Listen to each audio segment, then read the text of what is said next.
Hello, YouTube. So I'm going to start this review off by giving it the score, which is usually the reverse of how I do this. And I'm going to use the rest of the review to explain why that score is what it is. I'm going to score this a 74 out of 100. I've been giving it lots of chances. That's kind of where I settled.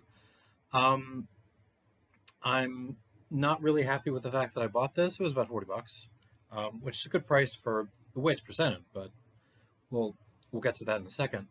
So, tasting notes neat first. This is Grander Panama Rum Single Barrel. This is barrel P1846, bottled at 54.6% alcohol. Selected by Binny's here in Chicago. Okay. And I believe this is actually 8 years old. They're not playing tricks with Soleros or anything. That's nice. All right. On the nose.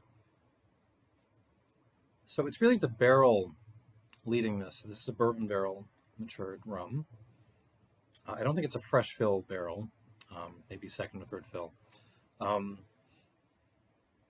Getting caramel and vanilla first off. Lots of barrel. A little something that's grassy and herbal, kind of green, kind of. I'm gonna go with grassy. Let's go grassy, not herbal. Lots of wood spice, mix of pepper and nutmeg, and a kind of note which makes you think molasses, but it's not really molasses. It's a kind of molassy thing that you get often with like high corn bourbons. I get this kind of molassy thing. For example, like in George Dickel. Something about this reminds me of Dickel.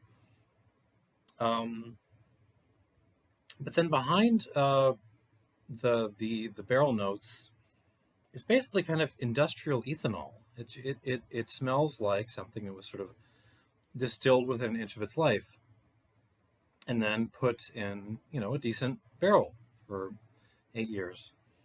And then on the palate,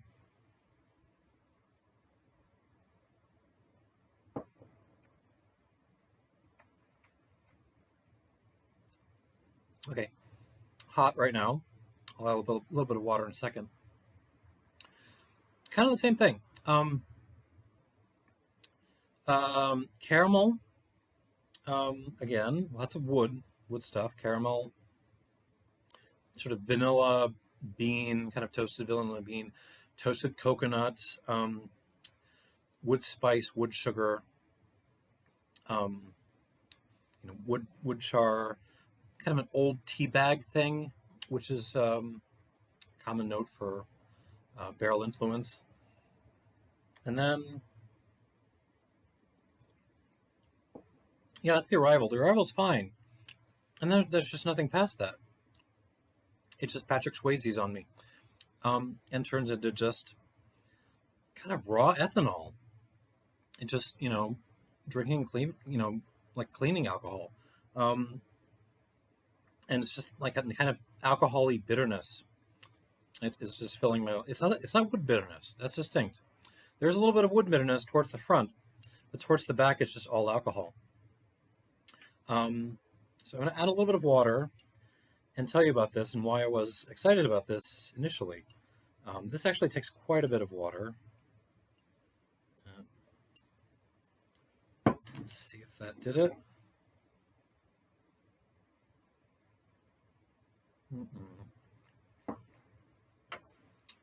Good enough. I'm going to put a lid on it to give a good chance. So I was very excited about this when it came out.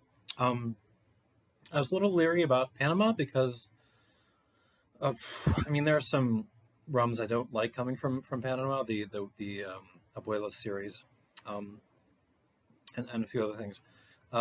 But what was promising to me was that the guy picked, this is basically an independent bottling from the Las Cabras distillery, which makes Zafra, and which I'm not super fond of. But the guy is basically a bourbon nerd, and was, like many of the rest of us, sort of disgusted and dismayed by the rising prices in bourbon and the rest of American spirits at the moment, the dropping of age statements, just everything that's going on in American spirits, except for the the little distilleries that are actually doing it right, rather than sort of bottling someone else's juice and selling it under their name at a premium. But enough about that. So he went to Panama and he decided I'm gonna bottle rum instead, and I'm gonna bottle it seriously. It actually says on the back here, in writing. I'm not sure if you can read that. It tells you this has no sugar added, no additives, and no color added. This is natural color. They basically just taken it from the barrel and put it in the bottle. Yes, that's how you do it. That's exactly what a sipping nerd like me wants. This is about as pure an expression of a rum as you could possibly ask for. They also have a regular 8-year-old and a 12-year-old.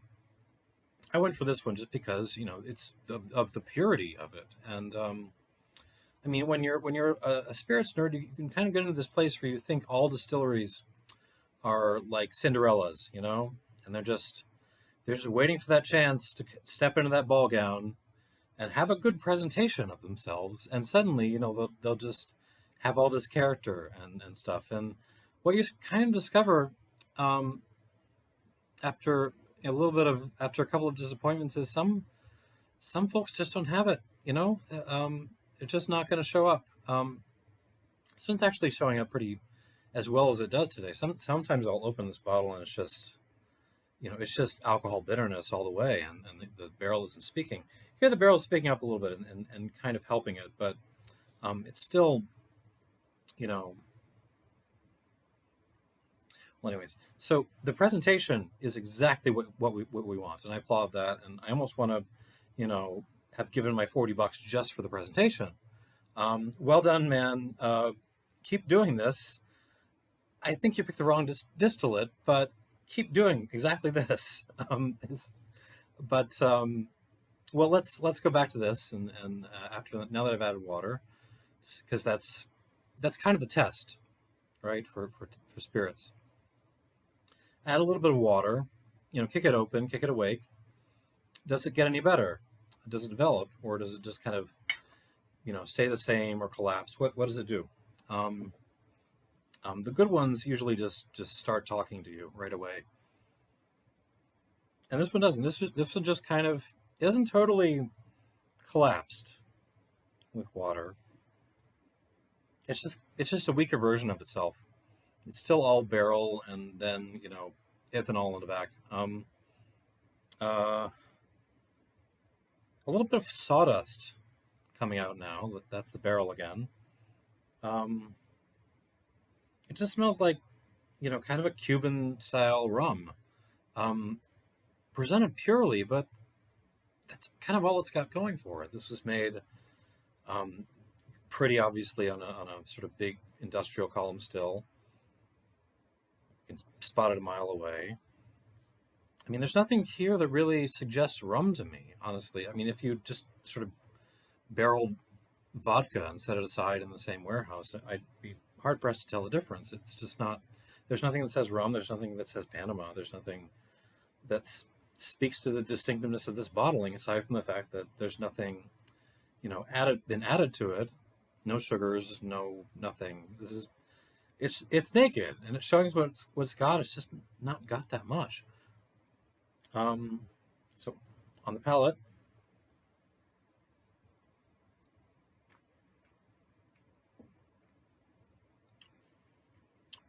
again, pretty much the same. Ooh, okay. More sort of splintery, sawdusty 2x4 kind of stuff. You get more wood bitterness and more alcohol bitterness on the back. One more time.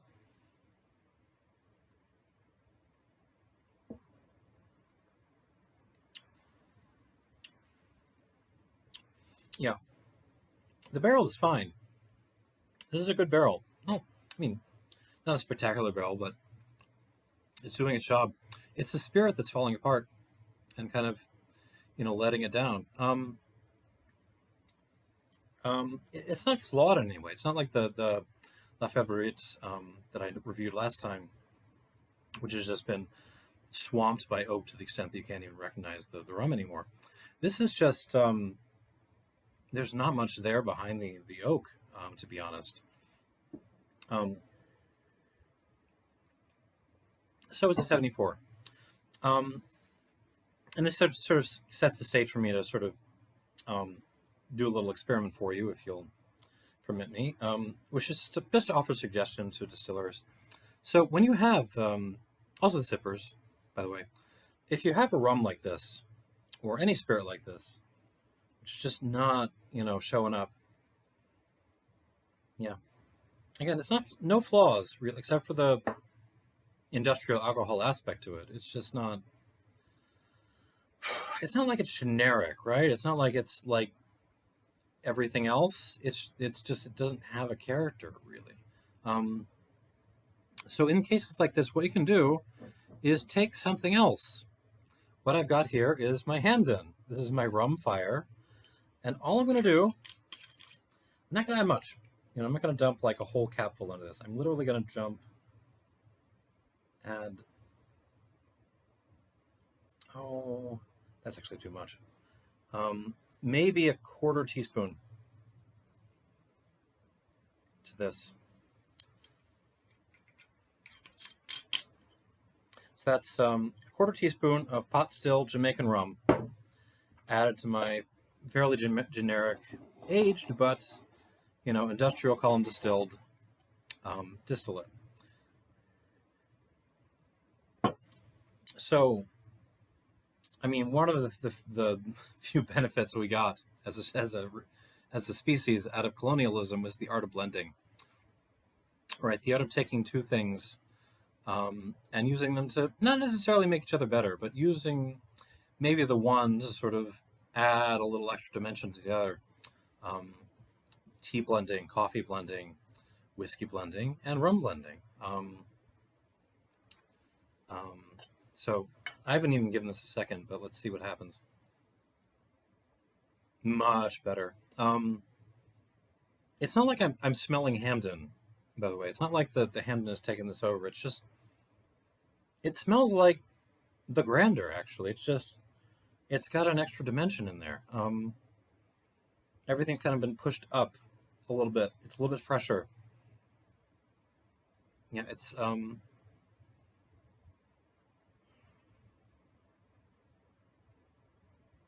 little bit of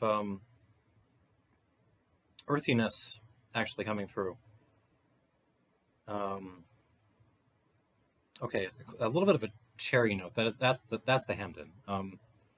Again, like quarter teaspoon at the most. The oak is singing. The sort of ethanol note is actually gone. So on the palate,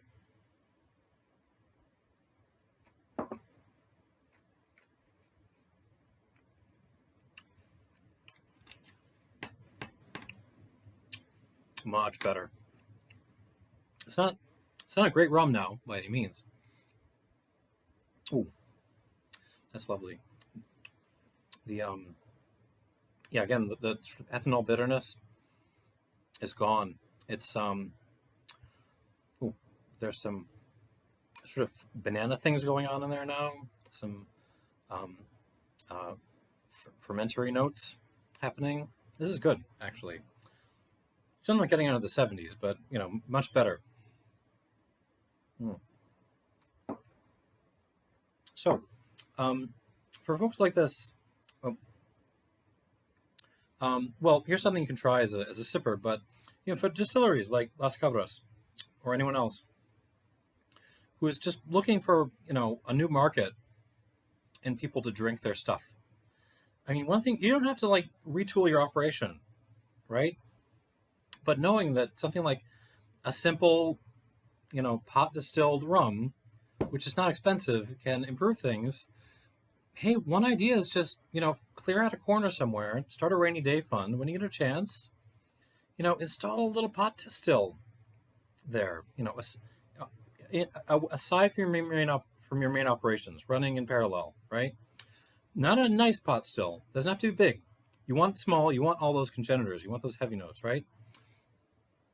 Put it in there. Have like 1 or 2 guys running it. Don't even have like a special fermentation tank or anything. Just get it off the main tanks. And just have some pot still distillate running around, right? That has some character, maybe too much character, maybe more than you want, and just add a little, blend a little into, your column distillate, your standard industrial output, and you would be amazed at what you get. It's not going to make it into a full-blown Jamaican powerhouse, but just that 5% maybe of really characterful spirit will just lift the whole event, and make it, I think, much more interesting to folks like me, at least. So that's about all I have to say. That's a free idea. You can steal it, and this is incidentally a way to save your less interesting rums. Thank you for watching.